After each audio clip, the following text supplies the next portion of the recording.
안녕하십니까. 인문학연구소 인현입니다. 이번 시간에는 우리 역사 속의 범죄자들 61번째 불이 났어도 돈은 내고 가 인현동 호프집 화재 사건에 대한 이야기를 다뤄보도록 하겠습니다. 자, 61번째 돈 때문에 숨진 57명의 학생들 인천 인현동 화재 참사. 약 1년 전, 제가 이 글을 썼던 당시는 작년이니까, 약 1년 전에 이태원에서 일어났던 안타까운 참사로 인해서 이곳저곳에서 참 다양한 주장과 비판과 반론이 난무하는 10월이 지났었습니다. 정치적인 좌우를 떠나서 국민의 생명과 안전을 책임지는 정부의 수장이 끝내 추모 현장 대신 성북구의 영암교회에서 열린 추모 예배에만 참석했다라는 점은 솔직히 좀 실망스러웠습니다. 가서 비판을 하든 비판을 듣든 아니면 욕을 얻어먹든 그 자리에는 갔어야 되는 게 아니냐라는 생각이 들었습니다. 대통령은 선출된 정부의 수장이지 왕은 아니죠. 비난이나 욕먹는 것을 꺼려서는 안 된다라고 생각을 합니다. 그리고 무엇보다 창졸지간의 세상을 떠난 국민들을 외면하는 모습을 보여서도 안 되겠죠. 오늘은 우리도 오랫동안 잊고 있는 10월에 일어난 또 다른 참사 이야기를 하나 하려고 합니다. 이 사건을 잊고 지냈던 저 역시 반성하면서 글을 썼습니다. 이른바 새 천년을 앞두었던 1999년 10월 30일 토요일, 당시만 해도 헬로윈데이라는 개념 자체가 거의 없었지만 10월에는 고등학교에서 가을 축제들을 많이 했습니다. 그리고 그 대부분의 축제가 끝난 주말, 제물포고등학교, 선인고등학교, 인천고등학교 등 10여 개의 인천 시내의 고등학교 학생들은 축제를 끝내고 인현동의 골목으로 모이기 시작을 했죠.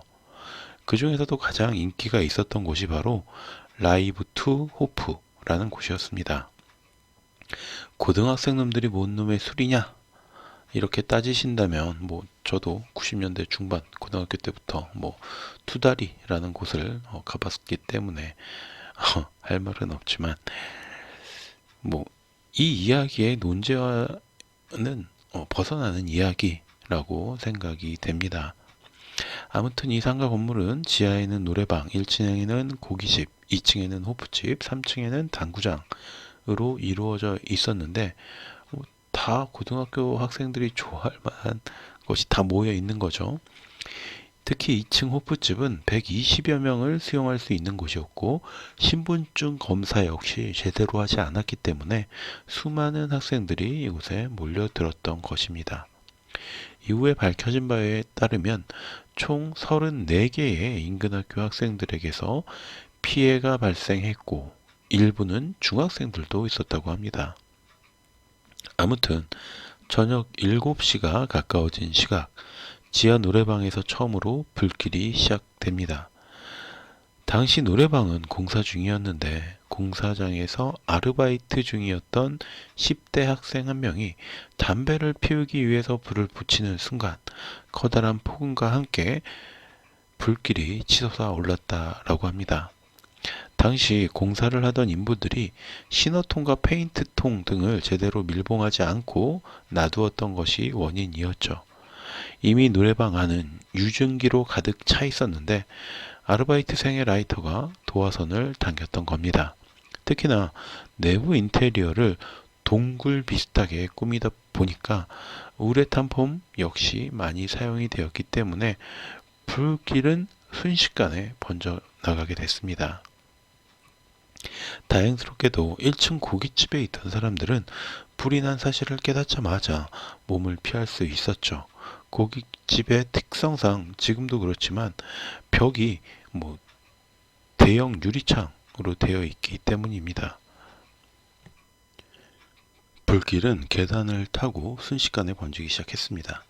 그나마 바깥으로 탈출할 수 있는 통로가 사라진 상황이 벌어진 거죠. 그래도 3층 당구장에 있던 사람들은 창문을 깨고 바깥으로 뛰어내려서 부상자는 있었어도 사망자는 없는 이른바 차선의 선택을 할 수는 있었죠. 하지만 문제는 바로 2층 호프집에 몰려있던 학생들이었습니다. 당시 약 50평 정도의 규모였던 이 호프집은 테이블과 의자를 가득 집어넣어서 억지로 이제 120인석을 만들었기 때문에 평소에도 통로가 매우 좁았다고 합니다. 그런데 불까지 나다 보니까 학생들은 정신을 차릴 수가 없어서 그 안에서 서로 밀고 밀리며 아수라장이 벌어졌죠.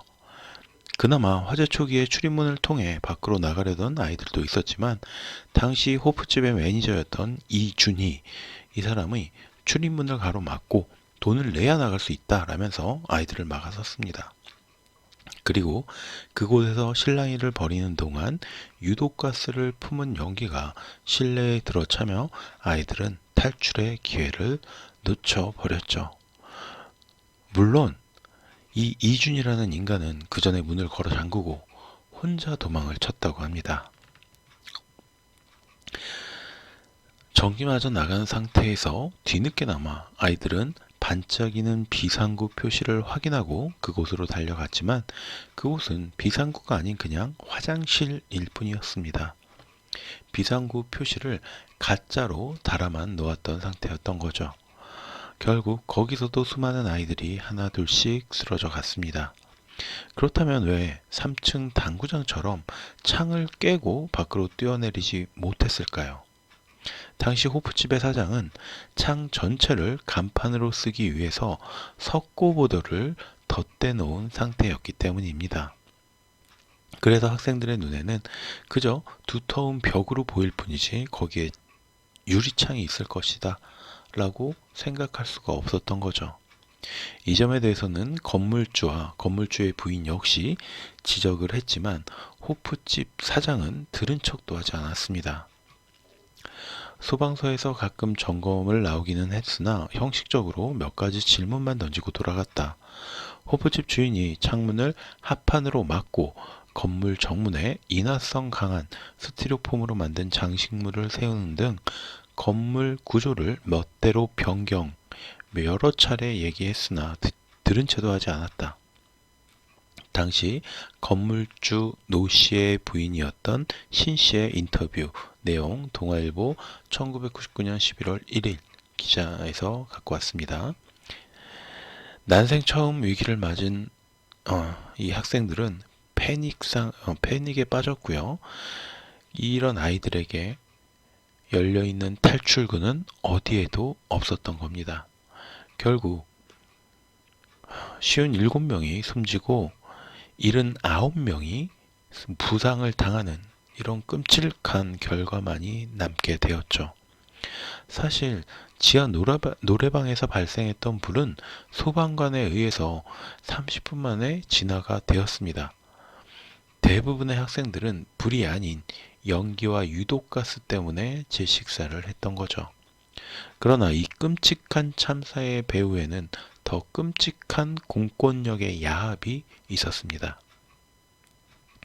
해당 호프집의 주인이었던 정성갑은 불이 났던 지하 노래방의 주인이기도 했습니다. 그는 그 일대에서 호프집, 노래방, PC방, 콜라텍 등 이 청소년들을 대상으로 한 업소를 8개나 가지고 있었던 이른바 젊은 지역유지였던 거죠. 그는 대놓고 학교 교문 앞에서 자신의 업소 홍보 전단지를 뿌려대면서 자신의 업소를 이용하는 학생들에게는 다른 업소의 이용권을 주는 마케팅을 벌이기도 했습니다. 그가 이렇게 당당할 수 있었던 이유는 관공서와 관할 경찰들을 물심양면으로 지원했기 때문이죠. 건물 계단에 소화기 하나도 제대로 비치되어 있지 않았으며 건물에 설치된 화재 경보기 역시 단 한 차례도 점검하지 않아서 무용지물에 가까웠다.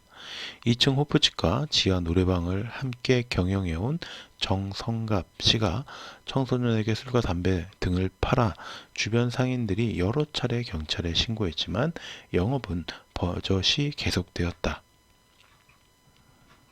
문제의 호프집은 1999년 3월 안전기준 미달로 적발이 돼서 인천 중구청으로부터 영업장 폐쇄 명령을 받은 상태였습니다. 그러나 사고 당시에 버젓이 무허가 영업을 하고 있었던 거죠.